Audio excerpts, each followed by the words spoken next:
Eh, Jorge Milla tuvo una dedicación bastante intensa al derecho, ¿eh? Mucho más intensa de lo que yo mismo había imaginado. Eh, Fíjense bien que tiene estudios eh, sobre los fundamentos reales del orden lógico formal del derecho en la revista Filosofía en el año 56. Tiene dos clases de proposiciones en la ciencia del derecho, en los anales de esta facultad, cuando había, 1954. Bueno, tiene la filosofía del derecho, que es la que nos estamos refiriendo, que fue publicada por la Universitaria en el año 58, republicada, digamos, como a mimiógrafo, era un trabajo de mimiógrafo, y dieron los trajes, se los mostré en la sesión anterior. Tiene un precioso artículo, porque no tiene otra palabra, sobre sociedad de derecho y sociedad de masas, en una lectura muy personal de Ortega y Gassetti, al cual me voy a referir al final de esta intervención, en algo que también es extraño. En las primeras jornadas sociales organizadas por el Departamento de Derecho, por el Seminario de Derecho Privado de la Facultad de Ciencias Jurídicas y Sociales de la Universidad de Chile en el año 64.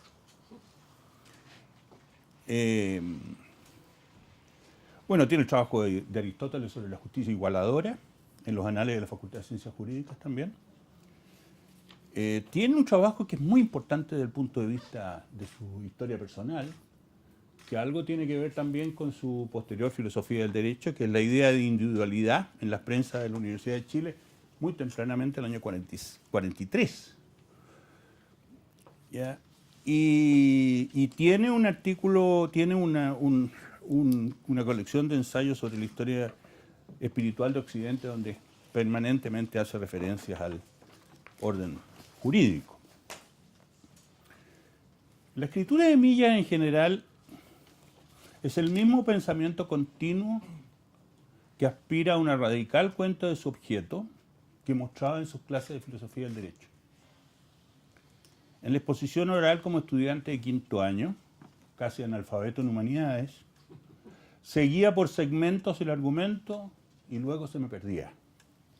Pero quedaba maravillado cuando lo retomaba por la continuidad lógica de una reflexión que tenía algo profundamente personal.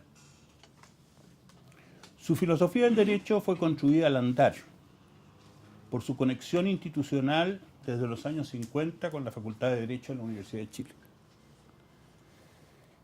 Millas camina un sendero delicadamente construido y que concluye con las respuestas que construye pacientemente en ese camino. Su andar es pausado y sigue líneas rectas, casi sin interrupciones, de progresiva abstracción, buscando llevar al límite la reflexión sobre su objeto. Luego, con la misma racionalidad, prosigue la búsqueda de caminos distintos al que ha iniciado, que le parecen de la misma manera constitutivos de la esencia del derecho. Sin embargo, lo que a primera vista parecen caminos encontrados, como muestra Juan Coffrier en su muy buen prólogo, el profesor de Valdivia, a la reedición de la filosofía del derecho con la Universidad Diego Portales, uno tiende a preguntarse cómo es posible que afirme la neutralidad valórica de la norma de derecho y concluya su estudio sobre filosofía del derecho con un impresionante capítulo de axiología jurídica. Puede que resulte indiscutible su intento de síntesis, pero no es incoherente, como intentaré mostrar en esta lección. Su mirada al derecho es desde la filosofía general, que expone o sintetiza, digamos, los ensayos reunidos en su idea de filosofía, particularmente. Siempre pensé, incluso después de ser alumno, cuando me dediqué a la academia, que el universo intelectual de Millas era más bien limitado, especialmente a la fenomenología, al idealismo alemán y al formalismo alemán. Pero su horizonte es realmente mucho más amplio. Es cierto que sus afirmaciones pertenecen a esa tradición, pero el marco intelectual en que se desenvuelve es muchísimo más amplio. En su filosofía general se hace cargo del empirismo y del pragmatismo anglosajón, pero se hace cargo con detalle. Su conversación con Peirce, William James y Dewey es muy intensa y les reconoce su valor del pragmatismo como directiva de la acción con completa admiración, pero rechaza que pueda ser un modelo de pensamiento filosófico. Uno tiende a ignorar que Jorge Millas tempranamente hizo un máster en filosofía en la Iowa State University, que le abrió las puertas que permanecían cerradas a los filósofos de su generación, que prácticamente ignoraban el pragmatismo. Es sintomático que en sus apuntes de filosofía del derecho se haga cargo de esta tradición intelectual tan potente desde, digo desde, no en, sino desde la primera mitad del siglo pasado. Un ejemplo fuerte de la diferenciación con que Millas piensa en su encuentro con lo que llama, comillas, la victoriosa teoría de Kelsen, se encuentra en la descripción que Kelsen hace de las estructuras esenciales del derecho sin recurrir a otros elementos que los estrictamente jurídicos. Para una mente como la de Jorge Millas, esto de reducir el objeto a aquello que estrictamente le pertenece, naturalmente, era un desafío formidable y encontró en Kelsen un modelo analítico que era muy correspondiente con su manera de pensar. En su opinión, la de Kelsen es la doctrina que más claramente pone de relieve los problemas lógicos y críticos, en el sentido kantiano, de la filosofía del derecho. Y piensa el derecho teniendo como marco de referencia esa teoría. Sin embargo, piensa que esa identificación estricta de lo jurídico no puede extenderse más allá, y esto fue la gran equivocación que yo tuve respecto a Millas, no puede extenderse más allá del campo estrictamente lógico, esto es, de la forma de pensar el derecho, y de la priori del derecho en el fondo, y de las peculiaridades de la norma y del sistema jurídico. Para Kelsen, lo relevante es conocer qué es el derecho y no para qué es el derecho. Sin embargo, dice Millas, al filósofo atañe no solo el conocimiento de lo que es, sino además de lo que debe ser. Casi le corresponde a él, por modo exclusivo, toda vez que la investigación racional del deber ser no tiene cabida en ninguna otra disciplina. Y adelanto un poco que algo que voy a tratar en la conclusión.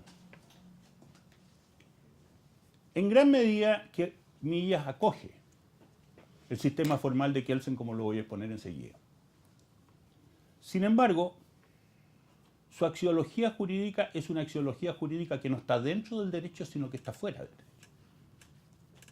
Su axiología jurídica básicamente tiene que ver por el valor del derecho en sí, que no se transmite ni se comunica con el análisis lógico del derecho. En otras palabras, es una especie de metaaxiología, porque renegando de que la norma jurídica tenga un componente axiológico por las razones que vamos a ver, sin embargo piensa que el derecho no se puede pensar como sistema, como conjunto, sino axiológicamente. Piensa que esa identificación estricta... Perdón, Por eso para Millas la teoría pura del derecho no es una filosofía del derecho, sino una metodología del conocimiento, y lo dice expresamente. La teoría pura es un modelo que explica el complejo sistema de conceptos esenciales y a priori, vale decir, necesarios y universales, ¿no es cierto?, que constituyen la estructura universal del derecho y posibilitan lógicamente su existencia como ente ideal. Está claro que para Millas el derecho es un ente ideal, tiene un ser ideal. Por ejemplo, entre estos conceptos, validez. Sin el concepto de validez no se puede entender el derecho. Pero esto no significa que en esa condición del conocimiento, derecho agote su ser ideal. Esto es, el formalismo kelseniano es parte de una comprensión filosófica más diferenciada. Por cierto, Kelsen habría pensado que eso significa meterse en terrenos vedados al conocimiento. Su pensamiento es una mezcla que a todos en algún momento nos ha maravillado. Y a mí me sigue maravillando, ¿eh? De formalismo kantiano y del escepticismo del positivismo lógico, con el cual también debate Millas. Voy a leer de la historia de la filosofía, de la idea de filosofía, el primer tomo, del capítulo 3, la filosofía y los conceptos límites, deber ser y conocimiento. Ojo, deber ser y conocimiento. Ya el nombre es bastante sugestivo. Página 87.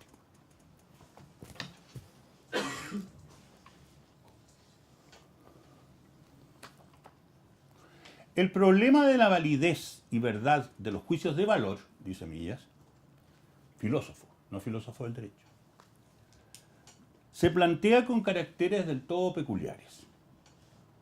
Resulta, por cierto, en extremo dudosa la afirmación, tan cara al empirismo de nuestros días, de que la verdad y la falsedad solo tienen sentido respecto a enunciados lógicos y empíricos, y de que por consiguiente las proposiciones relativas al valor son pseudo-proposiciones. Esto es carente de sentido.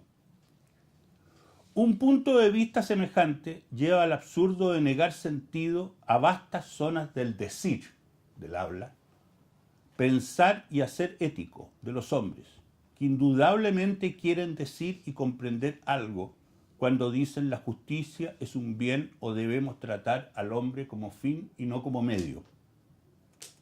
Así todo, es también indudable que el significado de semejantes acertos y por tanto su verdad o falsedad no se determinan de la misma manera ni suscitan los mismos problemas que los acertos puramente lógicos y empíricos. Si en verdad debemos tratar al hombre como fin y si toda justicia es un bien, ambas verdades lo son de una manera específica, con respecto al sentido en que también son verdaderas las proposiciones 3 más 1 igual 4, la Tierra gira en torno a su eje en 24 horas. Pero se pone así de manifiesto que el mundo del hombre está constituido por el ser de las cosas en cuanto son, simplemente, y por el ser que tienen en cuanto deben ser o en cuanto valen. Esto es algo sobre lo cual vuelve en su teoría, en su filosofía del derecho, enseguida, por eso parece también relevante. Y aquí me parece que es donde entra en el análisis más profundo de su refutación o de su discusión con el positivismo lógico. Hay en ese mundo objetos como los reales, animales, piedras, astros, hombres, deseos, pensamientos, emociones, actividades en general. Objetos como los ideales, triángulos, esferas, número 1000, igualdad, velocidad. Y objetos como los valores, y aquí toma la fenomenología alemana básicamente. Justicia, belleza, verdad, lealtad, elegancia, tolerancia. Objetos ideales. Y de igual manera, entre los objetos reales e ideales hay ciertas precisas relaciones que nos permiten servirnos de estos para el conocimiento de aquellos. Como cuando decimos que la Tierra es una esfera o que Sócrates fue un ser racional. Existen también precisas relaciones entre los objetos reales y los valores, y entre los valores y los objetos ideales. Justicia, verdad, generosidad son objetos análogos a los universales triángulo, cuerpo, animal o forma. Lo mismo que estos constituyen clases o propiedades de cosas, o mejor dicho, posibilidades del ser. En otras palabras, su teoría del derecho, teoría, no filosofía del derecho, su teoría del derecho, que es esencialmente kelseniana, no resulta de un escepticismo a la manera de Kelsen, sobre la posibilidad siquiera de hablar sobre valores, sino de una percepción acerca de qué es lo esencial del derecho positivo. Asimismo, con esta introducción nos permite aclarar los 4 órdenes de preguntas que Millas señala como un marco para una diferenciada filosofía del derecho. Primera pregunta, ¿qué es el derecho? Que es la pregunta por la esencia de su ser como orden. Segunda pregunta, ¿cuáles son los conceptos, principios a priori del conocimiento jurídico? Vale decir, ¿cuáles son aquellos conceptos y principios sin los cuales no es posible pensar el derecho como derecho? Que llevan la mirada a los problemas del a priori formal, esto es, a las condiciones de conocimiento del derecho, que es típicamente lo que hace Kelsen. Tercera pregunta, ¿cuáles son los fines de las normas ideales y los valores del derecho? Con lo cual retoma el problema del derecho justo o eficiente en un complejo análisis axiológico. Y por último, que ya es la pregunta que no llegó a contestar como filósofo del derecho, ¿cuáles son las conexiones fundamentales del derecho en el seno de la realidad universal? Lo que lleva a problemas de ordenación del derecho en el marco general del estudio del ser, lo cual es necesariamente una metafísica.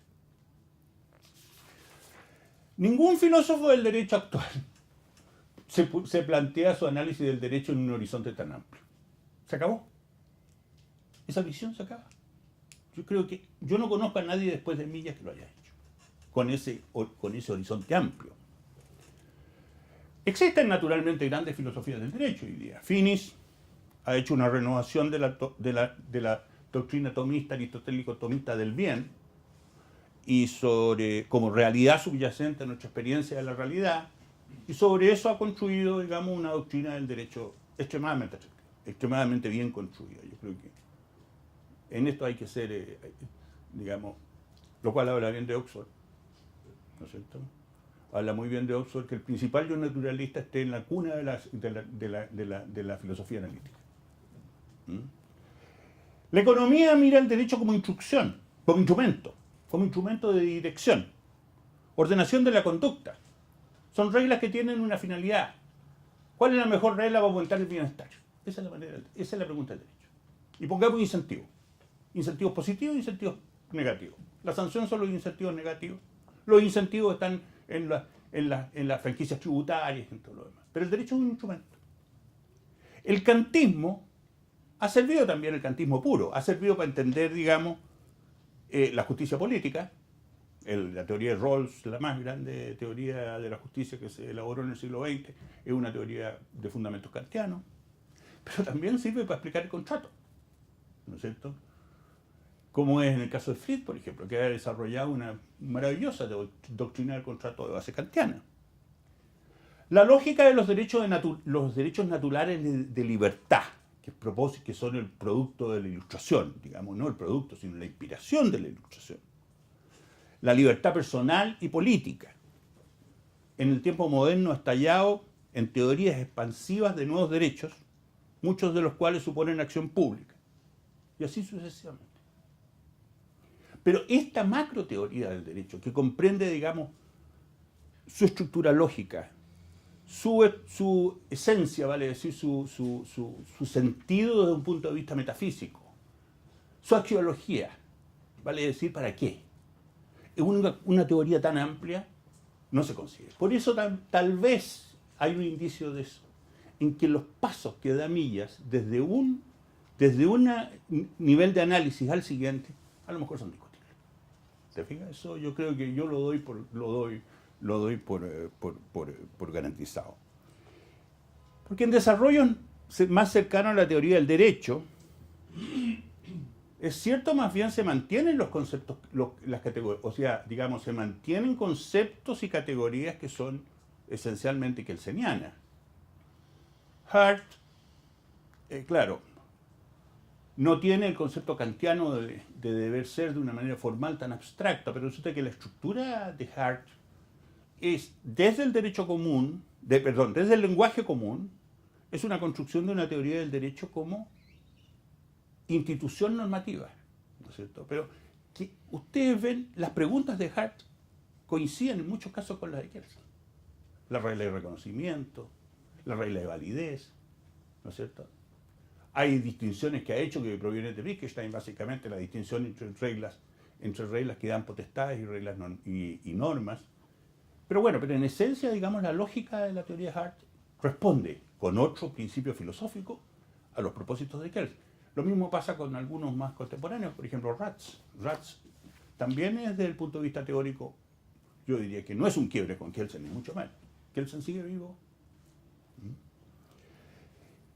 Pero esta gran teoría de Millas es una teoría que en el fondo, por eso les advierto, es una mega teoría que va mucho más allá, digamos, de la teoría lógico-formal, de la teoría del derecho, y pretende dar el paso hacia una filosofía, a una filosofía con todas las exigencias que le planteaba el propio Millas.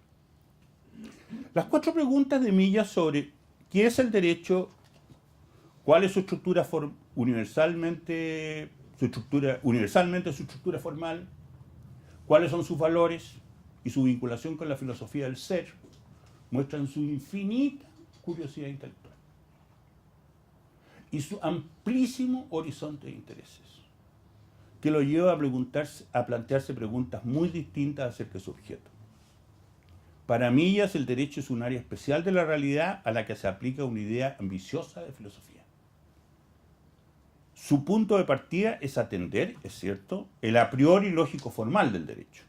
Y su contrapunto permanente, como he señalado, es Kelsen, que naturalmente no me cabe ninguna duda, y las conversaciones que había en el departamento, en el seminario de Derecho Penal, frecuentemente con Millas en la época en que yo partí como ayudante, se mostraba, digamos, de que lo que más, yo creo que más como teoría objetiva del derecho, lo que le fascinaba a Millas de Kelsen era su belleza, su simplicidad.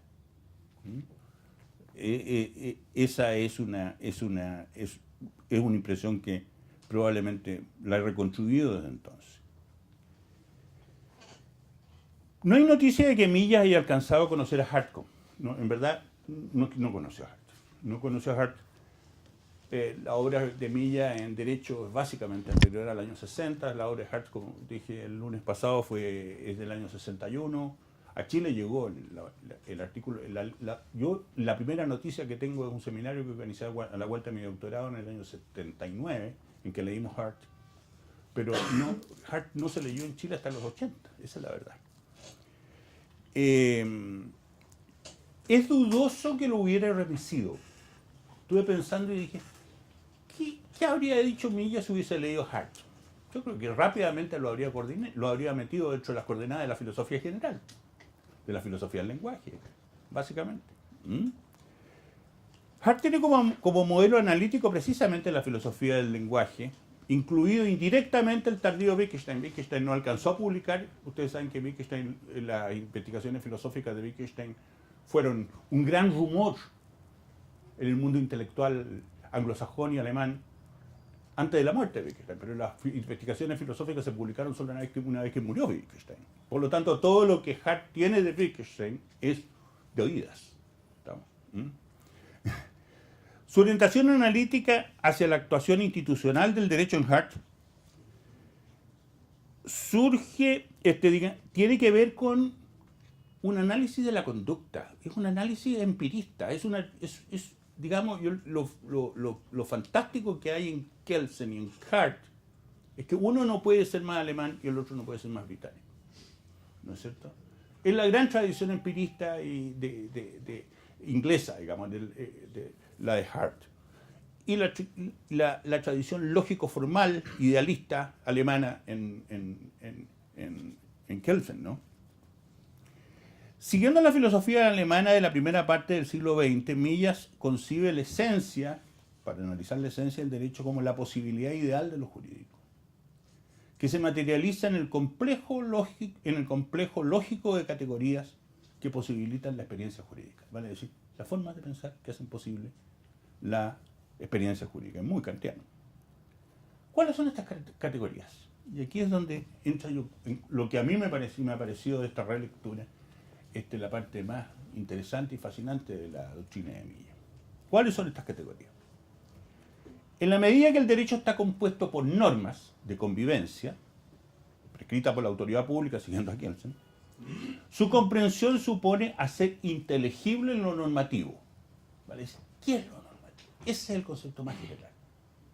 El derecho pertenece, es un área de conocimiento, una realidad que pertenece a un área más general que es la de la normatividad. Y porque a su vez lo normativo tiene su sede en el lenguaje, aquí se inicia un largo discernimiento sobre el lenguaje normativo, que es el que hace, en el corazón de su filosofía del derecho está un discernimiento sobre el lenguaje normativo. Luego de distinguir diversas estructuras verbales, concluye que la especificidad de la normatividad reside negativamente en no ser un juicio sobre lo que es. Yo no he logrado meterme mucho en ese tema porque más adelante ustedes lo van a ver. Él trata la normatividad como una forma de ser también, pero eso tiene una derivada que me gustaría, no sé si alguna vez la voy a resolver, no sé si alguna vez voy a volver sobre una cosa, esa es la verdad. ¿Ah? Voy a tener la oportunidad de volver, yo lo que hago, y agradezco la invitación que ustedes han hecho, porque en verdad es una oportunidad de volver sobre Millas que si no, no la habría tenido. Me he dedicado un par de semanas a leer a Millas intensamente y yo creo que eso ya es un premio suficiente para mí, no para ustedes seguramente. Pero sí. Entonces lo esencial es entender la normatividad como fenómeno, como, digamos, como realidad, como categoría en el fondo al final, la normatividad. Y porque a su vez lo normativo tiene su sede en el lenguaje, aquí inicia, como digo, un largo análisis del lenguaje normativo. Luego de distinguir diversas estructuras verbales, concluye que la especificidad reside negativamente en no ser un juicio acerca de lo que es. Porque el juicio normativo no puede ser verdadero o falso, lo cual lo aleja naturalmente del concepto aristotélico del bien, en que la realidad y el valor son inseparables. Así carece de sentido decir que es verdadero que el juez no debe fallar en ultra petita. Estamos hablando de la norma y no de la proposición que se refiere a la norma. Claro que uno puede hacer una proposición sobre la norma que dice el juez no puede fallar en ultra petita. Pero la norma propiamente tal no es verdadera ni falsa, es simplemente norma. La manera como Millas razona acerca de la normatividad se muestra muy bien en su reflexión acerca de la distinción entre ser y deber ser. En su filosofía del derecho, en esta edición, página 123, entiende que el ser y el deber ser no pueden ser calificadas como categorías desconectadas. Cuestión que naturalmente habría causado un tiritón a Kant y para qué decir a Kelsen, ¿no? Comillas, como toda cosa pensable, y aquí volvemos a que es una cosa bien interesante sobre lo cual vamos a volver, como toda cosa pensable, el deber ser es algo y no puede escapar a la universal exclusividad, al metafísico no, aquí esto está equivocado, no es al metafísico concepto, a la universal, voy a buscar la palabra porque es bien interesante. Fue un error mío de transcripción.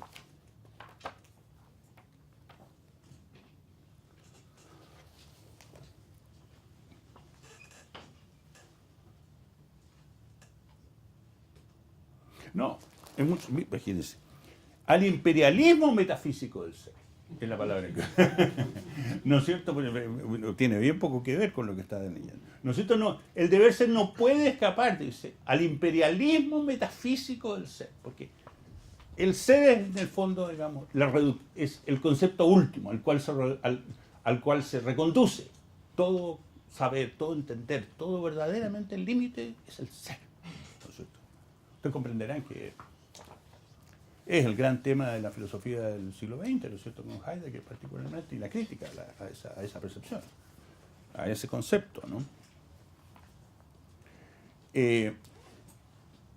Concepto del ser. Sin embargo, subsiste siempre la inequívoca diferencia de sentido que hay entre los enunciados relativos al ser y los que expresan una exigencia normativa. Por otra parte, comillas, la categoría del deber ser corresponde, y aquí es donde entra una distinción, a la serie de distinciones que son muy importantes. Para ser, yo diría, para explicar kelsenianamente el derecho en gran medida. La categoría del deber ser corresponde a varios tipos varios tipos de significación de las proposiciones normativas. De modo que no hay una idea abstracta de deber ser que pueda intuirse por sí misma. No hay un deber ser a secas. Con esto, naturalmente, que entra en un territorio que es súper complicado, ¿no es cierto?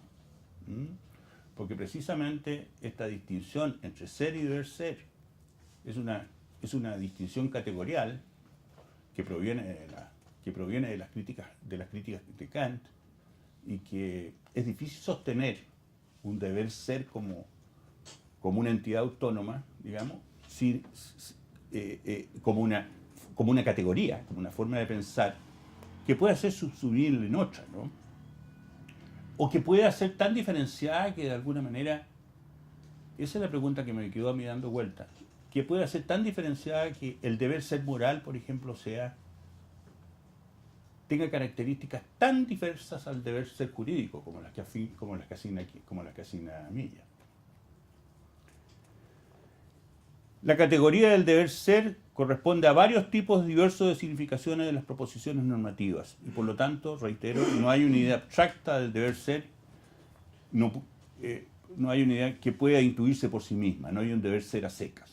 Pero tampoco hace sentido, dice Milla, una interpretación empirista del deber ser que lo traduce a un sentimiento, a la compulsión de sentirse obligado por algo. ¿No es cierto? Este concepto, uno dice, ¿qué conceptito este no se da vuelta así? Pero sin querer queriendo, se echa al bolsillo la larga tradición de Hume y Adam Smith, ¿no es cierto? En que básicamente todo deber ser es un sentimiento, es una forma, ¿no es cierto? Por ejemplo, en Adam Smith, lo más fantástico en su teoría de los deberes, de su teoría moral, en sus lecciones sobre deberes morales, él habla de que existe en el ser humano un espíritu natural, un sentimiento natural de simpatía. Y ese espíritu natural de simpatía concurre con el espíritu, con la predilección que tiene cada uno de nosotros de hacer aquello que le es más conveniente en su propio beneficio. De tal manera que la sociedad se compone de dos tipos de sentimientos. A nadie se le ocurre pensar que hay detrás un deber. ¿Te fijas que hay esa diferencia fundamental? Naturalmente que para mí ya es incomprensible, como lo hace en su crítica permanente, digamos, al empirismo. La refutación es larga, pero quisiera centrarme en un punto que es crucial en la filosofía moral kantiana de Milla, basada en la individualidad. Y aquí voy a hacer otra pequeña lectura. Si ustedes me permiten, me voy a sacar la chaqueta. Yo vine como si me viniera el polo.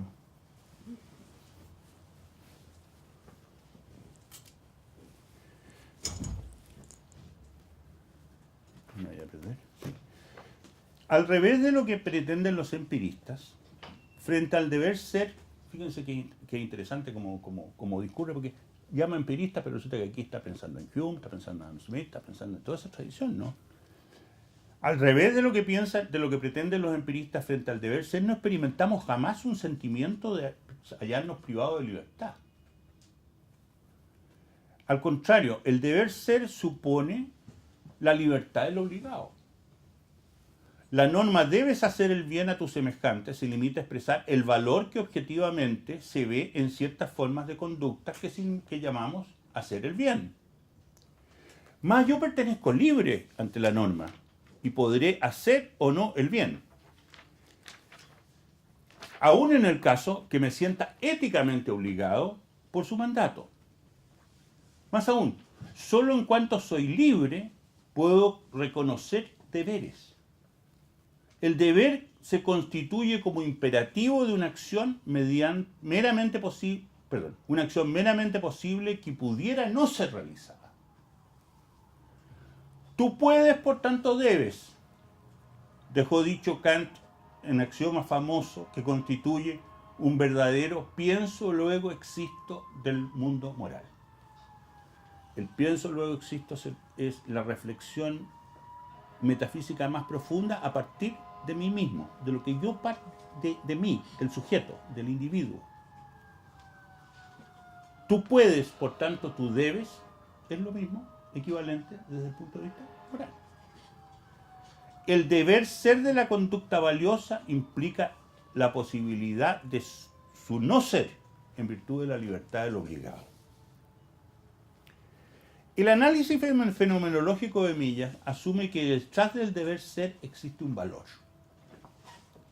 Así, la distinción entre normas de distintos tipos, prácticas, de trato social, morales, corresponden a distintos tipos de valores en la vida social que pueden diferir según los distintos tipos de normas. Puede comprenderse cuán ajeno es este análisis a la tradición analítica inglesa, que afirma, por ejemplo, que detrás de lo valioso existen emociones. Moore le era muy conocido a Millas. O del pensamiento económico, que asume, voy a citar textual a Milton Friedman, las teorías son meros criterios heurísticos para hacer predicciones. El análisis de lo normativo como una categoría de la más alta generalidad antecede a la propia del derecho, antecede a la categoría propia del derecho, a lo específico de la normatividad jurídica. Esta lectura tardía me ha resultado particularmente significativa para descubrir la manera de pensar la relación entre norma y valor. Millas toma como modelos analíticos normas de distintas naturalezas. Una norma práctica, el carpintero debe ser diestro. Una norma literaria, la novela debe ser amena. Bueno, hoy día yo creo que está bien en duda esto, digamos. Yo creo que si le preguntamos a Diamel el Tit, nos va a decir que no, que no es cierto. Después, una norma ética. Un hijo debe ser obediente a sus padres. Yo no sé qué norma tendríamos que poner hoy día. Y una norma de trato social. Debemos sacarnos el sombrero cuando entramos a una casa. Bueno, tampoco necesitamos el manual de Carreño para estos efectos, ¿no? Los ejemplos, es curioso, que los tres ejemplos muestran, en cierto sentido, algo que era muy característico en don Jorge, que en el fondo era un espíritu muy conservador. ¿No es cierto? Pero los ejemplos son pretextos que en cada caso sirven para mostrar la equivalencia entre la formulación normativa y valorativa de estas ideas. Las normas, estas normas que acabo de señalar, pueden ser lingüísticamente transformadas en juicios asertivos. Dice, solo el carpintero diestro es un buen carpintero, solo la novela amena es una buena novela, solo el hijo obediente es un buen hijo, solo quien saca el sombrero actúa correctamente. La equivalencia entre la formación normativa y la asertiva valorativa muestra que en todos los casos el deber ser, y esta es la diferencia que hace, que en todos los casos el deber ser lleva implícito un juicio de valor, que supone apreciar, estimar, preferir, ¿no es cierto?, optar. Y luego se pregunta, ¿pero es necesario que así sea? Y aquí, con esa pregunta, empieza el análisis de la norma jurídica, de lo que es el derecho. ¿Envuelven las normas una necesidad estimativa?, se pregunta Millas. Y sus preguntas son dos. ¿Hasta qué punto la prescripción de un valor puede ser intuida en la norma? Vale decir, de la norma se intuye el valor. Y la segunda pregunta, ¿hasta qué punto desaparece la normatividad y por tanto la esencia de la prescripción se altera cuando se elimina la exigencia axiológica? Su argumento es que la norma de derecho, y en esto sigue estructuralmente la tradición positivista, no envuelve un juicio estimativo. ¿Y cómo lo hace? Prefiero leérselo.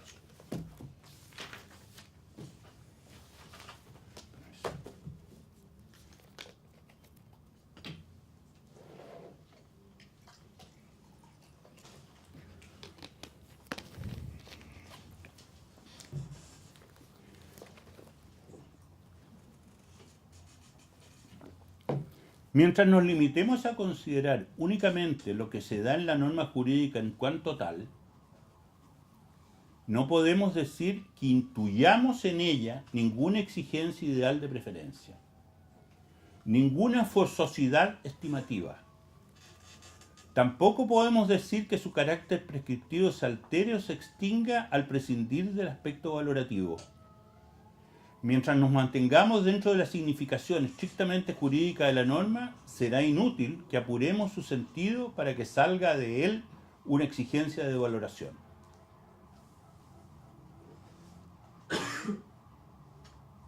Es propio del valor hacer valer las cosas en que recae.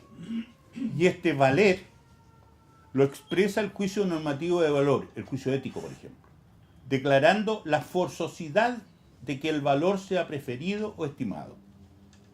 Así la proposición, para volver al ejemplo antiguo, una novela debe ser amena, equivale a que solo una novela amena puede ser una buena novela. Y esta proposición implica una preferencia, estimar, preferir, aquilatar la bondad literaria. ¿Es este el caso de la norma jurídica? No, evidentemente, dice. El sentido de la norma jurídica en cuanto jurídica, se agota en esta formulación. No hacemos sino concluir con el acerto principal de la teoría de Kelsen, con esa afirmación de que acaba de hacer, no hacemos sino concluir con el acerto principal de la doctrina de Kelsen, esto es, que la norma jurídica es solo imputación de una consecuencia a un antecedente.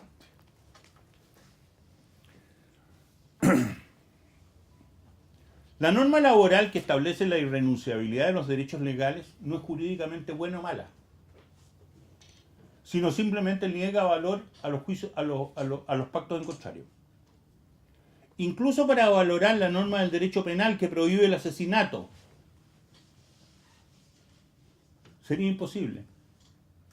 Es valóricamente aséptica. El ejemplo es del propio Millán. Porque la norma de derecho penal no declara malo quitar la vida al prójimo, sino se agota en el juicio hipotético normativo, pero valorativamente neutra, de que si alguien mata a otro, entonces el juez le debe aplicar una pena. Y así, el paso siguiente es decir que la norma jurídica tiene una virtud constitutiva del valor negativo de la conducta que la norma sanciona. En otras palabras, si hay un juicio de valor en la norma jurídica, es constitutivo de la propia norma y no derivado de otro criterio.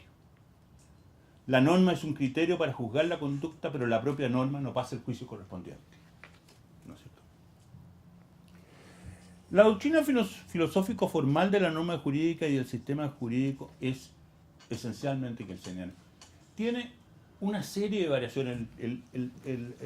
Este texto, les digo, en esta versión, entre la página 139 y cuando comienza la axiología, propiamente en la página 203, son 60 páginas espléndidas de teoría del derecho. Eso es teoría pura del derecho. En el fondo son reflexiones sobre Kelsen, básicamente de Kelsen, pero con un enfoque fenomenológico que tiende a pensar desde la intuición, ¿no?, de lo que es los caracteres esenciales del derecho. Se transforma, digamos, en cierto sentido, la mirada de Kelsen, pero es básicamente la estructura de Kelsen. Casi anticipa la segunda división de la teoría pura. La doctrina filosófico-formal de la norma jurídica y el sistema jurídico es esencialmente kelseniano. Mientras la norma ética dice, comillas, nos compele a hacer algo porque es bueno y la urbanidad porque es correcto, la norma de derecho nos compele a hacer algo con toda independencia de su valor.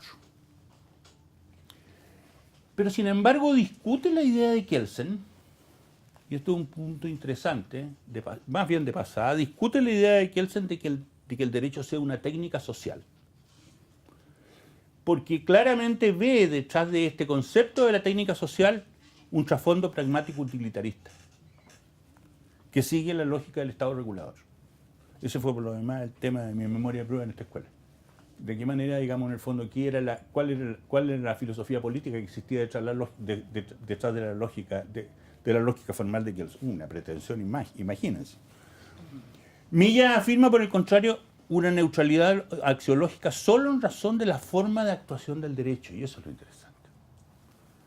Lo que no significa que el discernimiento de la norma, que en el discernimiento de la norma no sean determinantes fines y valores.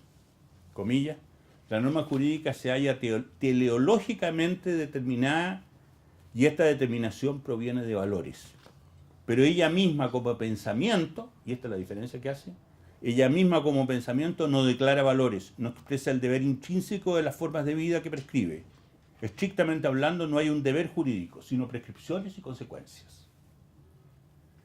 En este punto me detengo y obviaré la intelectualmente deliciosa explicación a la que me refería de la estructura lógica de la proposición que expresa la norma jurídica y el sistema jurídico en su conjunto, incluida una variable fundamental de Kelsen. Una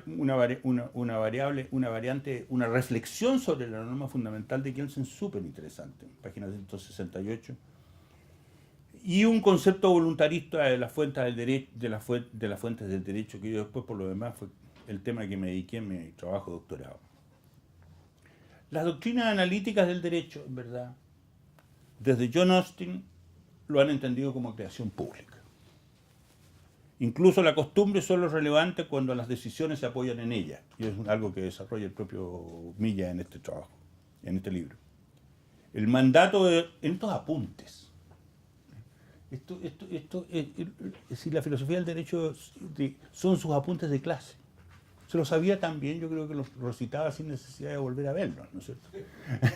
Pero en verdad, digamos, son sus apuntes de clase. No es una obra que él haya considerado, me imagino, principal. Se publicó por editorial universitaria, como le he dicho, como mimeógrafo. El mandato de Austin y la norma jurídica de Kelsen se basan, en el fondo, en un escepticismo sobre los juicios de valor. En Millas no ocurre lo mismo. El argumento es que tras toda la estructura formal y aséptica del derecho no existe necesariamente un querer fundamental tácito de alguna forma de orden jurídico.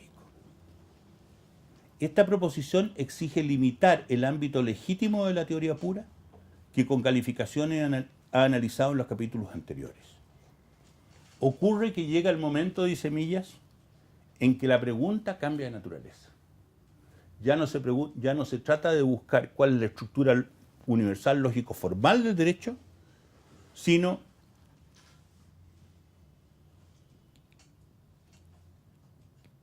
que reconociendo que el poder es elemento esencial del derecho y el derecho supone coacción, se plantea la pregunta por la obligatoriedad del derecho. Y es ahí donde Millas introduce su axiología. Tanto es así que Jaime Williams, por ejemplo, profesor de esta facultad, discípulo de Jorge Iván Gimner en la tradición naturalista clásica, católica, ubica a Millas, digamos, como cuando hace un análisis de la filosofía del derecho en Chile, una reseña que hizo hace muchos años atrás, cuando era ayudante, lo ubica a Millas, digamos, como la axiología jurídica.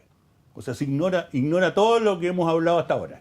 Pone su atención precisamente en el punto, en este enfoque, digamos, del derecho como una realidad axiológica.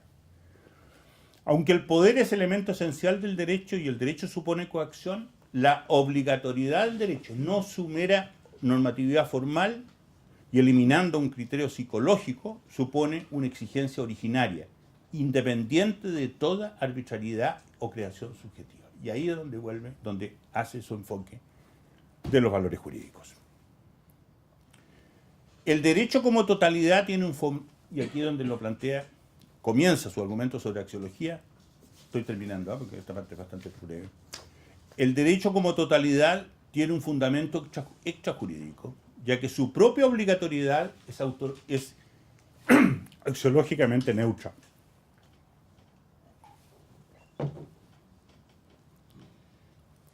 O sea, lo que él se plantea en el fondo, fíjense bien que es algo que yo les quiero decir que a este punto yo nunca había llegado en la filosofía del derecho mía. Él distingue la neutralidad de la proposición jurídica con esta relación hipotética, sanción, o sea, digamos, hecho ilícito, sanción. Él invierte un poco los nombres, igual como lo hace después Hart, considera que no se debe ser tan despreciativo de la primera parte, de la primera ecuación. Si tal cosa, yo debo hacer tal cosa, si no hago tal cosa, tengo la sanción. Acuérdense que Kelsen llama norma primaria solamente a la sanción y dice que la primera podría no existir. En ese sentido, Millas trata de hacer un orden diciendo que hay una relación disyuntiva, o sea, conjuntiva, entre dos proposiciones hipotéticas, en que la primera es, si tal cosa, usted debe hacer tal cosa, porque no sería concebible un orden normativo si no fuera así, y que dice, y si usted no hace tal cosa, tiene tal sanción. O sea, eso que se expresa, digamos, proposicionalmente de una manera tan simple tiene bastante trasfondo, como podrán comprender, porque es dar vuelta, digamos, el punto de atención. Como lo hace después Hart, que en el fondo también hace que la norma principal pasa a ser la norma de conducta y la norma dependiente pasa a ser la sancionatoria. Y aquí es donde encuentra la conexión axiológica. El derecho como totalidad tiene un fundamento extrajurídico, ya que su propia obligatoriedad es axiológicamente neutro. Si uno mira el derecho como derecho, puro, estructura básica, ¿cuál es la estructura universal? Olvidémonos de todo lo occidental, de todo lo histórico, etcétera, etcétera. ¿Cuál es lo puramente jurídico? Que él se dio con la respuesta. Lo puramente jurídico es la estructura hipotética. Si usted hace tal cosa, sanción. Porque no es imaginable un derecho que no tenga reglas de ese tipo. En otras palabras, eso es lógicamente necesario. Y la verdad es que la forma de operar del derecho es esa, y la diferencia que hay con las costumbres, con la ética, con las normas de trato social, es precisamente esa. Y eso, yo creo que eso lo reconoce, es una concesión general a ese elemento básico del derecho, que por lo tanto constituye su esencia como estructura operativa, ¿no es cierto? Pero nosotros nos podemos preguntar, ¿por qué es obligatorio el derecho? Y ahí la pregunta naturalmente que cambia.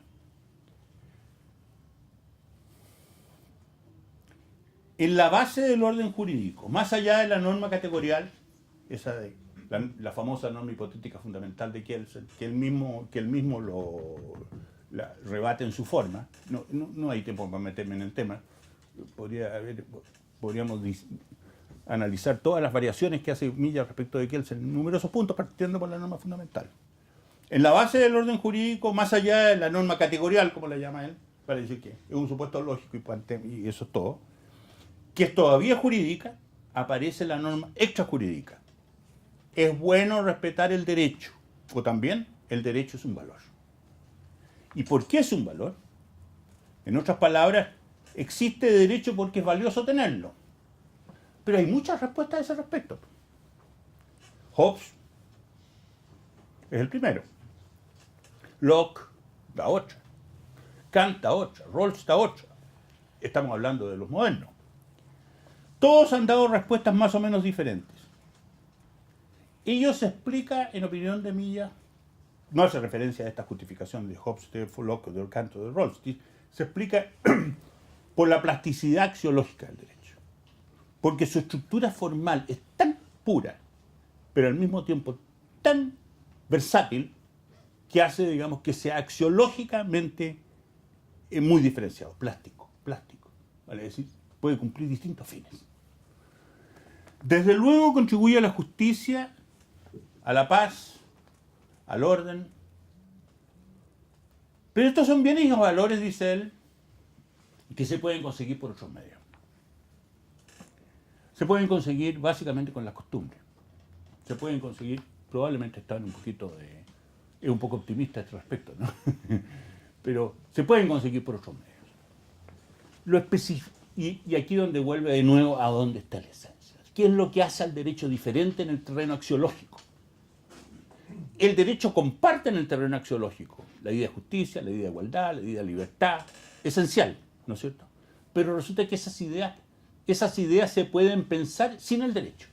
Eso es en el fondo lo que hace Millas.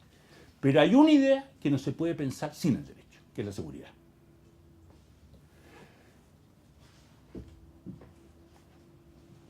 Entiende por seguridad jurídica la situación peculiar del individuo como sujeto activo y pasivo de relaciones sociales, cuando estas relaciones se hallan previstas y aquí es donde viene la finalidad de seguridad del derecho, se hayan previstas por un estatuto objetivo, conocido y generalmente observado. El hecho de vivir en una sociedad que tenemos reglas, que son generalmente observadas, que están cauteladas por la autoridad pública, es un bien que no puede dar ningún otro ordenamiento. Y es el bien que solo da el derecho. Y en ese bien, por tanto, considera que radica la especificidad funcional del derecho. Página 226. No temas, ya estoy terminando.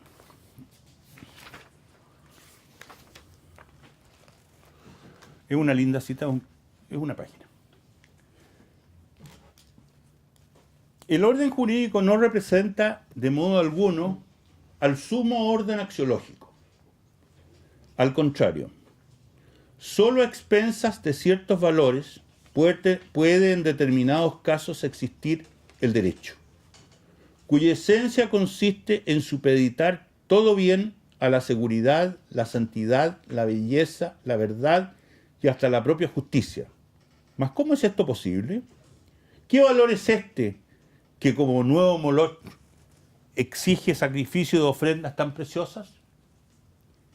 Extraño como pueda parecer, el orden jurídico antepone la seguridad a todo otro valor como un medio para favorecer el imperio de todos los valores. Y aquí es donde se muestra otra vez el trasfondo conservador de Villa. La paradoja es solo aparente. Con la seguridad jurídica ocurre algo semejante a lo que sucede con la vida biológica. La naturaleza destruye la vida en aras de la vida. Sacrificando en ocasiones implacable al individuo, provee de la manera más eficaz a la conservación y progreso de la especie. Así también, aunque aquí ya no se trata de individuos ni de especies, el derecho al preservar la seguridad desdeña las situaciones episódicas, particulares, de mínima magnitud, en aras de la totalidad de las situaciones generales que implican la mayor magnitud axiológica posible. Fuera del orden jurídico son en principio posibles actos singulares de moralidad, de verdad, de libertad, de justicia, de amor. Mas dadas las condiciones reales de la vida humana, solo dentro del ámbito jurídico son posibles un general, amplio y continuo imperio de tales valores.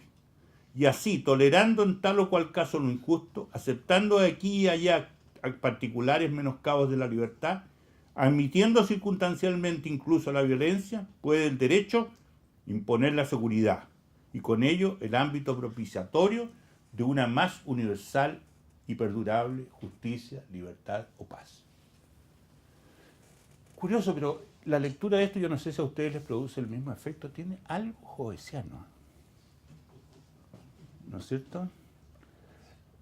Lo dejo simplemente como inquietud. Quisiera concluir con una cita de Milla que no tiene nada de jurídico, pero que lo demuestra, en mi opinión, en su más profundo ser. En su artículo sobre la sociedad de masas, que después lo replica en el Seminario de Derecho Privado, en su publicación del Seminario de Derecho Privado, escribe lo siguiente: en la sociedad de masas, la condición espiritual del hombre no ha cambiado fundamentalmente. Cuando habla de sociedad de masa, estamos hablando del año 50, 60 y... O sea, es una lectura, es un desarrollo a partir de Ortega, el que hace Milla en este caso. La condición imagínense, sociedad de masas, cómo ha cambiado hoy día la cosa, ¿no? Solo la situación circundante, concreta, desafía la perenne tarea del espíritu. La amenaza de la espiritualidad no proviene de afuera, proviene de la impotencia del propio espíritu para emprender nuevas tareas. Uno de los más importantes historiadores de las ideas de Chile, Iván Jaksic, en un libro, aquí tengo una fotocopia, un libro espléndido, ¿eh? Yo no lo conocía este libro, se llama Academic Rebels in Chile, The Role of Philosophy in the Higher Education and Politics, donde hace un análisis de la historia del pensamiento filosófico en Chile y de qué manera han sido, digamos, sistemáticos rebeldes, ¿no es cierto? Iván Jaksic. Es un libro temprano de Iván, es del año 80 y... Estoy seguro que es del 85, 86 por ahí. No lo pillo. 89. Ya. Iván Jaksic concluye que algo que me parece que refleja perfectamente algo que yo no puedo decir con mis propias palabras, así que lo digo con las de ella, con los de él. Para Millas, la espiritualidad humana permanecía esencialmente la misma. Y solo se han cambiado las condiciones sociales al punto de amenazar esa espiritualidad constitutiva. Millas creía que el camino intelectual para lidiar con la sociedad de masas, que naturalmente se ha desarrollado exponencialmente después de los años 60, era para el intelecto el recuerdo constante al hombre de su individualidad y de su espiritualidad. Eso es lo que les puedo decir de lo que he leído en estas semanas de don Jorge Millas. No sé, preguntas.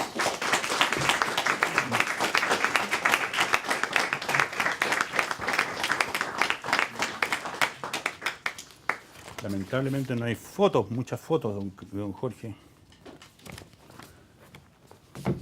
¿Comentarios, preguntas? Jorge Millas era un hombre muy solitario, ¿eh? Una última solitaria. Les voy a decir que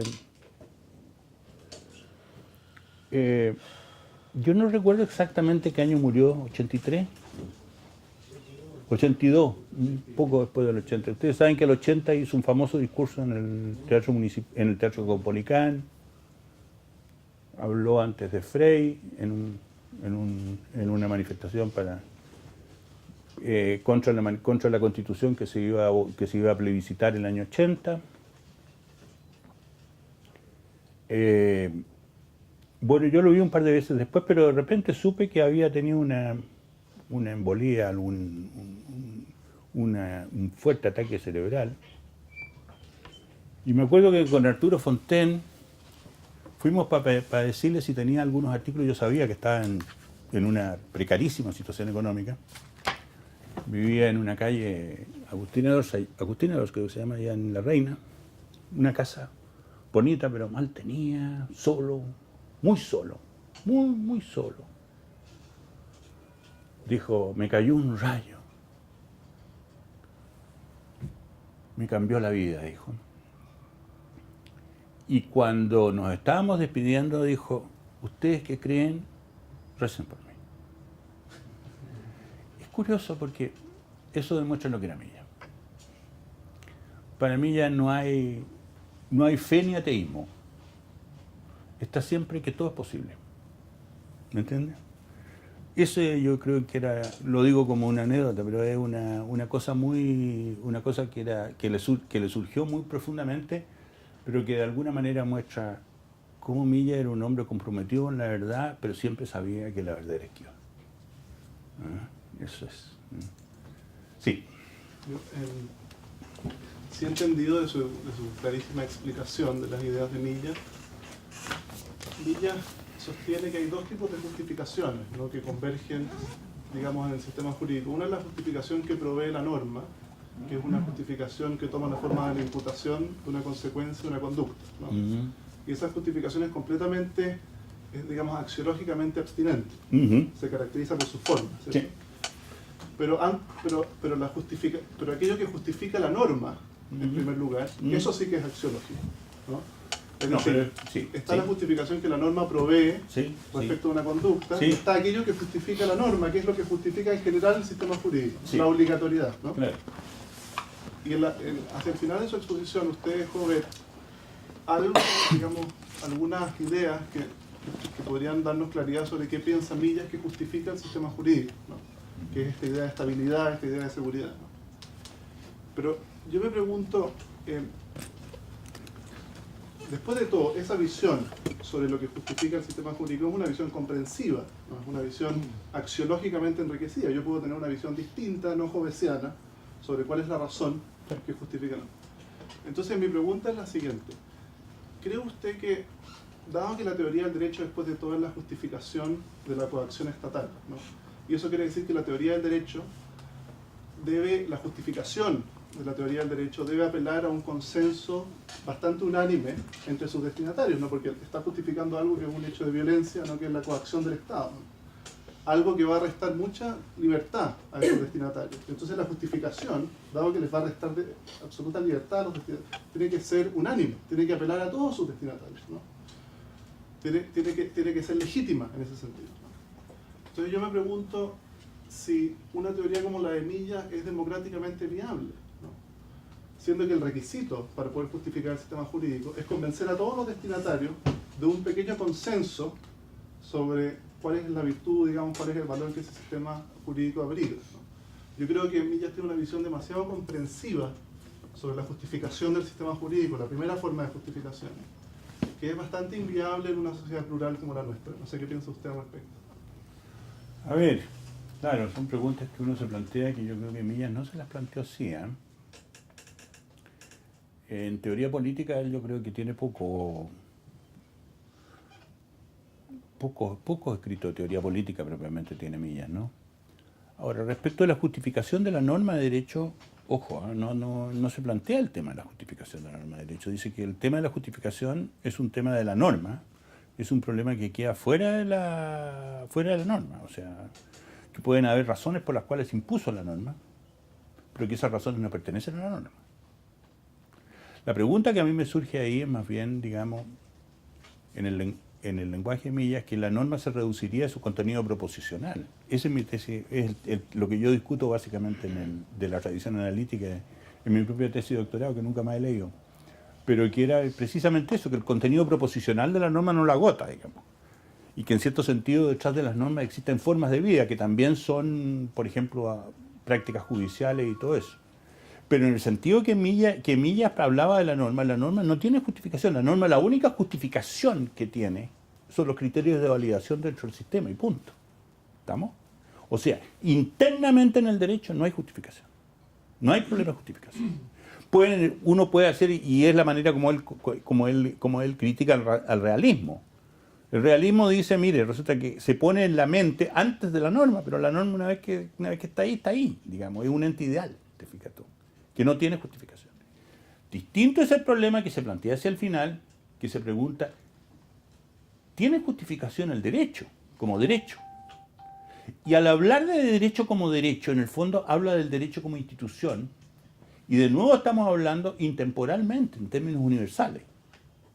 Y al hablar intemporalmente está hablando del derecho de los griegos, de los romanos, de los partos y de los cristianos y de los hebreos, te fijas tú. O sea, de alguna manera la pregunta por la justificación democrática de la norma no se la plantea. Lo que se plantea es otra cosa. La pregunta que él verdaderamente se plantea es ¿por qué existe el derecho? Y digamos, ¿por qué obliga el derecho? Uno puede buscar justificaciones a la obligatoriedad del derecho que están en los bienes que el derecho trae consigo. No se plantea el problema de cómo se generó el derecho. ¿Te fijas? Habla de la Constitución, y habla de la Constitución democrática, digamos, cuando habla de la norma fundamental. Se pregunta de por qué vale la Constitución y asume que existe una Constitución, pero no más que eso. No sé si me entiendes la pregunta. La pregunta es mucho más universal. ¿Te fijas? Claro. Sí. Bueno, yo quería hacerle una pregunta a Enrique que me quedó de la sesión pasada, que puede ser en gran parte de contexto. Atendía la época en que Millas escribió sus textos y debatía acerca de lo jurídico. Me gustaría saber si alguna vez dialogó con aquella intuición según la cual el derecho no es más que la violencia organizada de las clases dominantes para ejercer poder y coacción sobre los dominados, que es una intuición marxista. No, él claramente en su filosofía general rebate a Marx. Lo rebate a Marx por materialista, por economicista, por determinista. ¿Se fija? Y en último término, porque desconoce el individuo. O sea, no te quepa duda, digamos, de que era profundamente, no marxista, porque no era anti nada. ¿Te fijas tú? Pero era claramente, era profundamente no marxista. O sea, y por todas las razones que te digo. Ahora, en esas discusiones, yo creo que en el fondo, las discusiones, acuérdate que, mira, yo era la UP, ¿no? Las discusiones seminarias, yo antes no lo conocía, yo lo vine a conocer, fui alumno de él y lo vine a conocer cuando estuve de ayudante de instrucción al derecho, cuando me gané un concurso, recién salí de la escuela. Pero ahí lo conocí, en verdad. Bueno, los temas que habían ahí eran muy violentos, y particularmente el tema de lo que pasaba en la universidad, ¿no? Él fue muy adverso a la reforma universitaria. Fue muy adverso a la reforma universitaria porque creía que la reforma universitaria lo que iba a traer como consecuencia era básicamente la instrumentalización de la academia. Ese era el problema de Milla, que la academia debía ser libre, y que la libertad, digamos, era una condición esencial, y por lo tanto la organización política de la universidad no podía ser la que proponía la reforma, porque eso significaba que de hecho, digamos, y con esto retomo un poco el tema que planteaba Tomás, y que con eso en el fondo la universidad pasaba a ser instrumental, y que todos de alguna manera teníamos que seguir un determinado rumbo de lo políticamente correcto. ¿Te fijas? Y tan lejos no estuvo lo que fue, porque estoy hablando de los escritos de Milla de comienzos de los 60, ¿no? O sea, de mediados de los 60. O sea, en ese sentido él fue, y por eso al final terminó recluido en Valdivia, donde, te fijas, esa fue la verdad, por la cual se fue a Valdivia, abandonó todo Chile, todo Santiago. Al principio iba a Valdivia a hacer clase una vez a la semana, que era un horror, pero resulta que iba una vez a la semana a hacer clase a Valdivia. En esa época, ¿no? Bueno, había una Valdivia, de ese 3 de andar. Sí, sí. Pero, como te digo, su posición frente al marxismo era clarísima en ese sentido, y en su idea, en su escrito, yo por lo menos el que he visto, de idea de filosofía, es clarísima las razones que te acabo de señalar. Sí. ¿Algo más? Bueno, ha sido un agrado, pues. Muchas gracias. Y a los organizadores les tengo que agradecer porque verdaderamente, no sé, a esta altura uno tiene más libertades, de repente se toma ciertas más libertades. Hace 20 años no lo podría haber hecho, seguramente volverse de Milla. Pero me he dado el tiempo, y gracias también a los colaboradores en lo que hago profesionalmente, ¿no? Que puedo dar algún tiempo como para poder seguir, digamos, como para poder me da un gran gusto con Jorge Milla, y ha sido un reencuentro maravilloso. Muchas gracias.